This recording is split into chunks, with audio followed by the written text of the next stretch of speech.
Halo saudara-saudara, salam sehat. Salam bertemu kembali dalam channel saya, Cahaya Kasih. Dalam video saya yang lalu sudah merincikan tentang sumber dan makna arti kata Tuhan dan sejarahnya secara lebih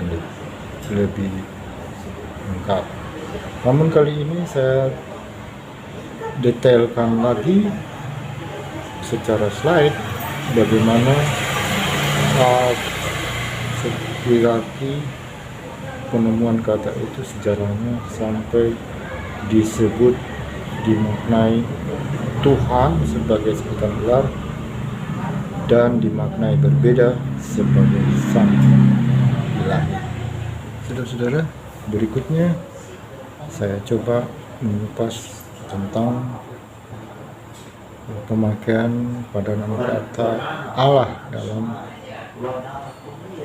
Alkitab bahasa Melayu, dan sampai saat ini digunakan oleh Alkitab terbitan Lembaga Alkitab Bahasa Indonesia (LAI).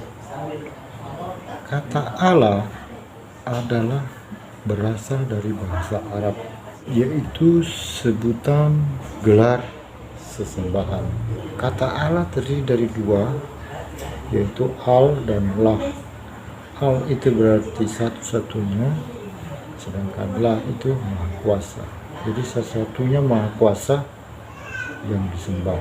Tidak ada makna atau arti khusus dari kata Allah ini.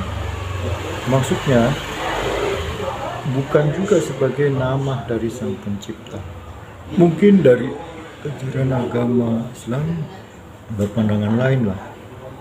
Mereka saat ini tetap beranggapan bahwa Allah itu nama Sang Pencipta, bahkan mempunyai nama 99 nama.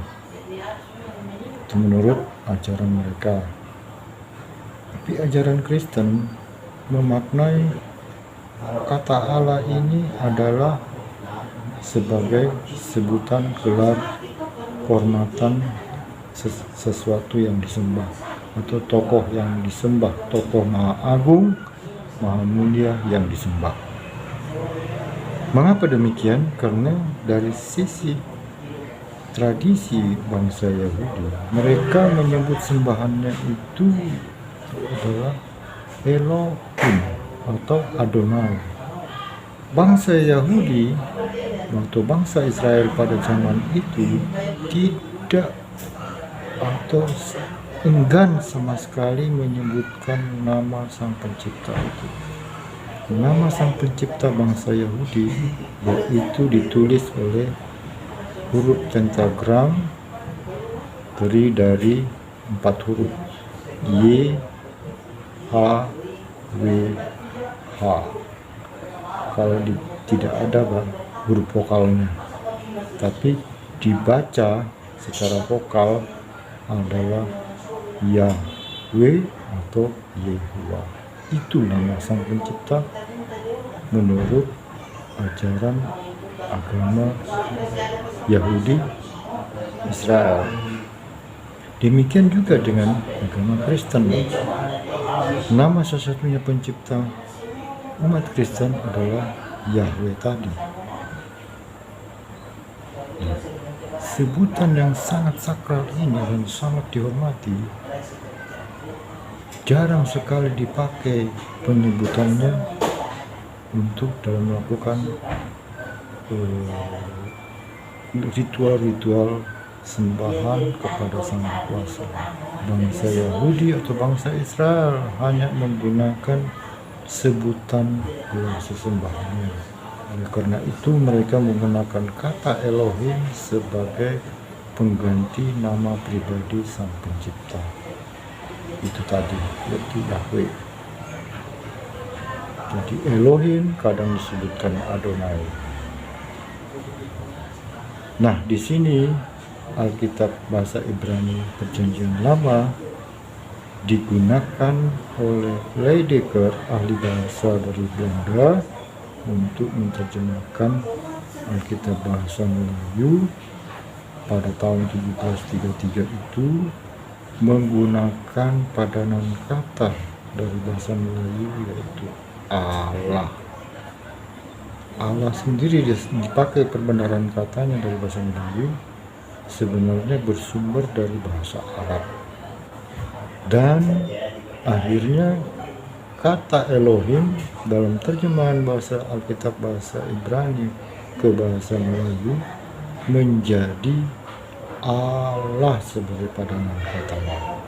Kata Allah ini atau Elohim dalam Alkitab Perjanjian Lama sering sekali disebut berulang-ulang, kurang lebih 7.000 kata, 70.000 kata dalam Alkitab bahasa Ibrani itu. Jadi kalau kita lihat dalam sebutan gelar sembahan itu dalam bahasa Alkitab bahasa Melayu, kata Allah ini sering dipakai untuk berdampingan dengan nama Sang Pencipta sendiri.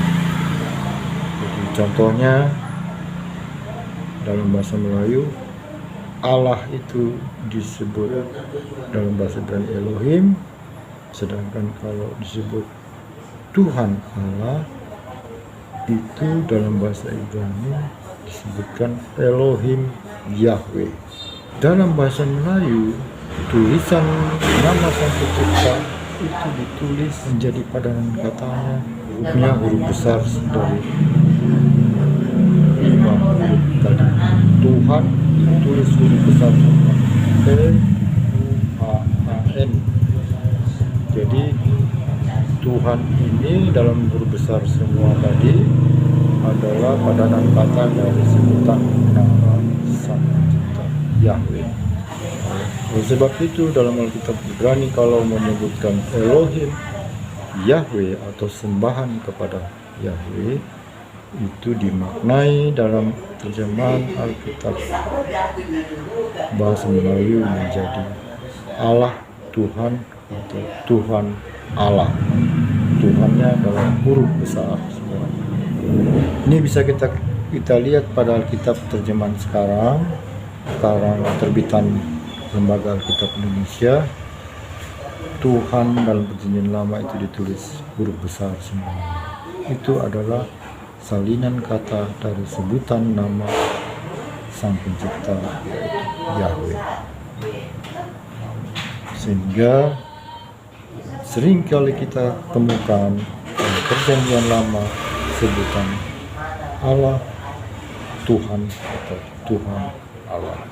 Inilah yang bukti yang nampak tersirat dan tertulis dalam Alkitab Perjanjian Lama sekarang ini. Baik saudara-saudara, demikian penjelasan saya pada saat ini. Semoga penyampaian saya ini dapat bermanfaat untuk kita mendapatkan pencerahan, tinjauan kata sakral dari sisi bahasa etimologi. Semoga ini bermanfaat dan berguna untuk kita semua. Jangan lupa like dan subscribe. Salam sehat.